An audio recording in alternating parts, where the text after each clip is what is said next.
Okay, so this first section is determining who owns inventory when. Normally, it's pretty obvious. If you have it at your facility, it's considered inventory. So it's all goods that a company owns and holds for sale, regardless of where they are located. So, like I said, there could be inventory not located at a facility that is actually ours. So remember, we talked about this a little bit in chapter 5, where we have a seller, public carrier, UPS, FedEx, and then the person who's buying it. So the issue is what happens if our inventory is with the public carrier, meaning that FedEx has it. Who owns it? Because FedEx doesn't own it. So take a moment to think, who would own the inventory if FedEx has it? The answer is it depends. So it could be the seller's inventory or it could be the buyer's inventory, depending on who legally owns it at that point. And we're just going to go by the rule on who pays for the shipping. If the buyer is paying for the shipping, the buyer is going to own it. If the seller pays for the shipping, the seller is going to own it. Okay, so like I said, this is from chapter 5, goods in transit on the way. FOB shipping point means that the buyer owns it. So let me just open up the pen here. So goods on the way, we're talking about the buyer here. And let's say if it's FOB shipping point, the buyer owns it. Remember, it's free up until the shipping point, which would be like right around here. The seller will give it to the public carrier and that's it. The buyer pays for it. So the buyer is paying for it. It's for the buyer owns it.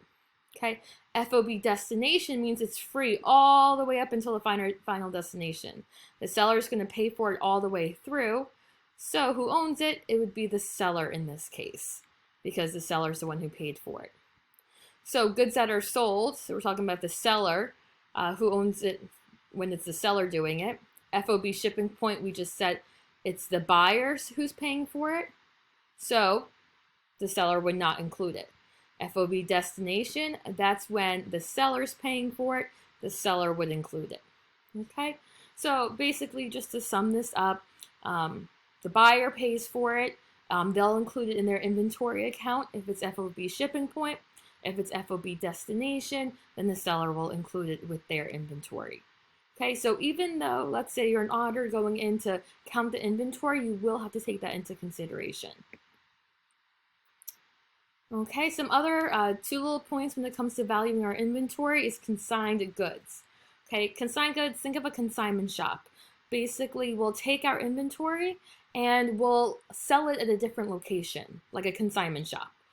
There's tons of stores that do this. They will sell goods maybe on their front counter that really come from a different store, maybe someone they're partnering with or a store nearby. And it really helps for those who actually don't have a store to sell their goods. Maybe they sell online and then they can reach out to certain companies where like, hey, can I just, put my goods out for you? You don't have to buy them for me. You don't own them. I still own them, but can I sell them at your facility? And you can get part of the profit. Okay, so really, when it comes down to it, it's the original person's inventory still. Wherever they're being sold, unless that company actually paid for it and bought it, it's still the original person's. The original person can go in and take their inventory back if they wanted to. So if a company's getting audited and they have consigned goods in their shop, then they need to know this is not their goods. It would not be included in their inventory if someone else owns it. Okay. So the consignee sells goods for the owner, who's the consignor. Okay, so it would be the consignor's goods, not the consignees. Okay, a second point here is damaged or obsolete goods. So you would only report goods on your books for that you can actually sell. So anything that's damaged or obsolete, you would include on your books unless you could still sell it, but then you could always sell it for what you can actually get for it. So I always come up with this scenario. Imagine if we're a company that sells cell phones and we bought iPhone ones many years ago for like $100 each and we weren't able to sell it. Now, fast forward to now, we still have all these iPhone ones. I'm sure they could not sell it for $100, maybe $10, let's just say, for example. So we would put on our books not for what we paid, but for the lower amount, the $10. Now we hope that we'd pay $100 and we can sell it for more. We want it to be worth more. That's our markup, but we can't always do that. So if it's worth less, you would put on your books for the lower price. Also think of like a restaurant. Food gets sent back. What do? They throw it away. It is now worth 0. So you would put on your books 4 zeros. And then this is something we're also going to talk about at the end of this chapter with lower of cost or market concept, and that's really bringing down the value of our inventory.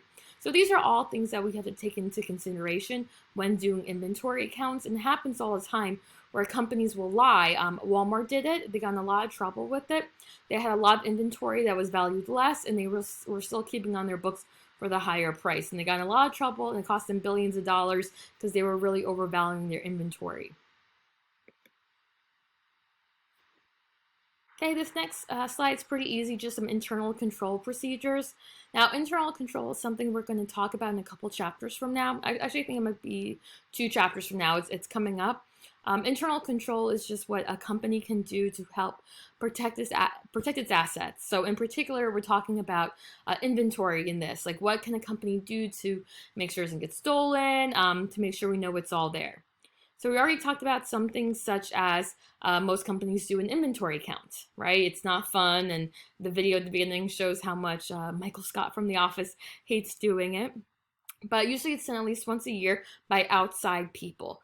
Now, you can count inventory more regularly at your job. You can make it an internal thing, but still at the end of the day, it really needs to be done once a year by someone from the outside to double check your numbers. Okay, when it doesn't match, you have to do the adjustment, which we learned what the adjustment is last chapter in chapter 5. So you do have to revalue your books. Remember, sometimes they don't match because of theft. Someone stealing it, whether it's internal or external. Sometimes it just gets damaged or human error. Okay, some good internal control procedures is using pre-numbered inventory tickets. So that's to do with purchasing it.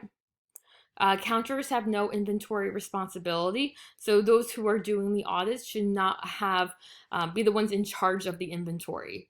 Because if someone's in charge of the inventory and they're doing fraud and they're also the ones counting it, then that can cause some issues. Okay, the people who are counting it confirms the existence, the amount, and quality. So like I said, if the quality isn't there, if it's damaged, they will have to value it at a lower amount. Okay, a second count could be taken, and the manager confirms everything that's being counted.